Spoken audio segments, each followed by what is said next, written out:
The Automobile Association was formed in 1905, initially to protect the interests of cyclists, motorcyclists and motorists against the overzealous actions of the constabulary. Early patrols were carried out by cyclists, whose primary function was to warn motorists about nearby speed traps.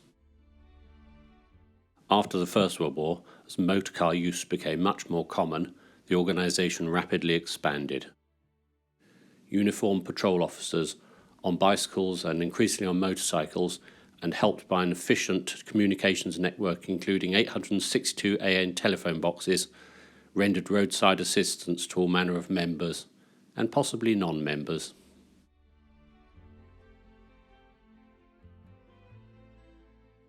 Another department of the AA provided assistance and maps to motorists carrying out continental tours.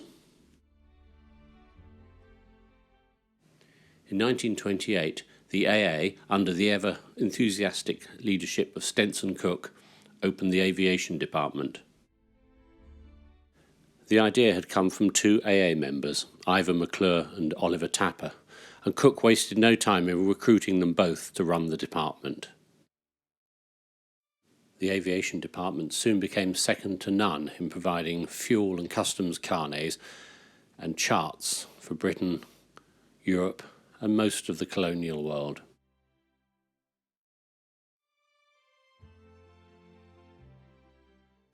Closer to home, they collated information for what would become the AA Register of Landing Grounds. The register provided information about private landing grounds, which could be made available to AA members for a small fee.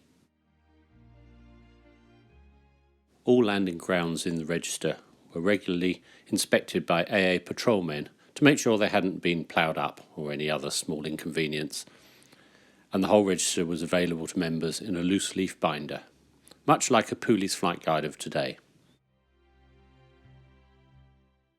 The aviation department was very successful, both in providing service to members and for promoting what we now know as general aviation. In 1932, the AA started a radio broadcast of weather 6 times a day, known as an AirMet. And this and all the other AA aviation department activities continued until the outbreak of the Second World War.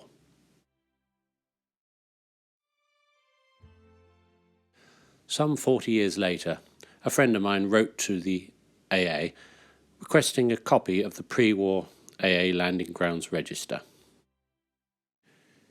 He received this letter and a copy of the register from Bill Lewis, who was in the Public Relations Department at the AA. Bill Lewis had actually been a Mosquito night fighter pilot and for many years flew the AA Dragon Rapide on patrols all over the United Kingdom. A copy of the register was recently passed to me. Regular viewers will know I'm quite an enthusiast for pre-war aviation, and so in the next 18 parts, including this one, we're going to review all 82 sites listed in the landing ground register and see what became of them. Most of this review will be carried out using online resources, but we'll start the journey in Cornwall, near my home.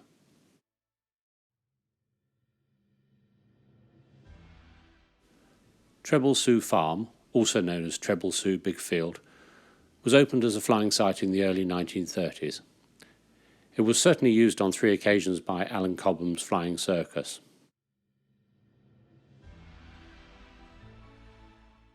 Requisitioned by the military in 1939, it became RAF Trebelsue, and in 1941 was absorbed into the much larger RAF St Morgan. The blue dot marks the position of the blister hangar, where I filmed from during my site visit recently.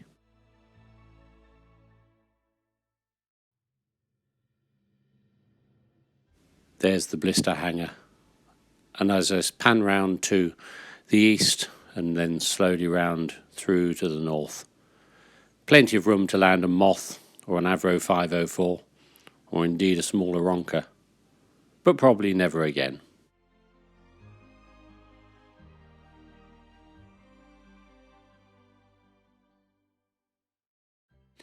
The other Cornish landing site was listed as Hayle, although actually it's at Connor Downs, some 2 miles to the east. It was in use throughout the 1930s, and possibly used by Provincial Airways with their Dragon Rapides, although I've found no firm evidence of this as yet. The abandoned railway shown on the map was abandoned as long ago as 1859, when a more direct route, avoiding route-worked inclines, was built to Penzance. As very little appears to have changed since the publication of the AA Landing Grounds Guide, my younger son and I decided we'd head out in the Aeronca and see what we could find.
We followed the A30 to the southwest, and even before we got to Camborne we could spot the field at Connor Downs.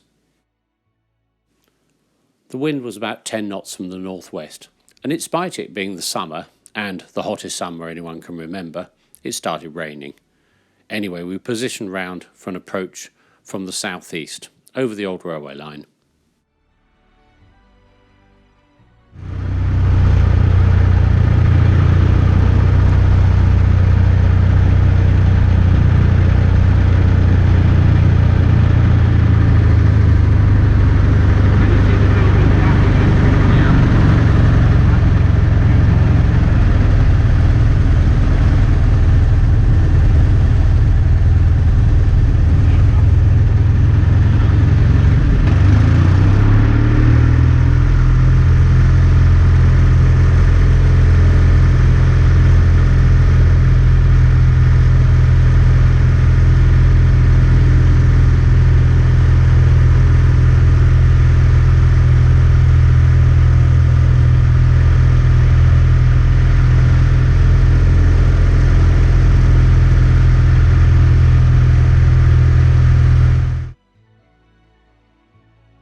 We headed home, passing south of Truro, across Carrick Roads, and then up towards St Austell.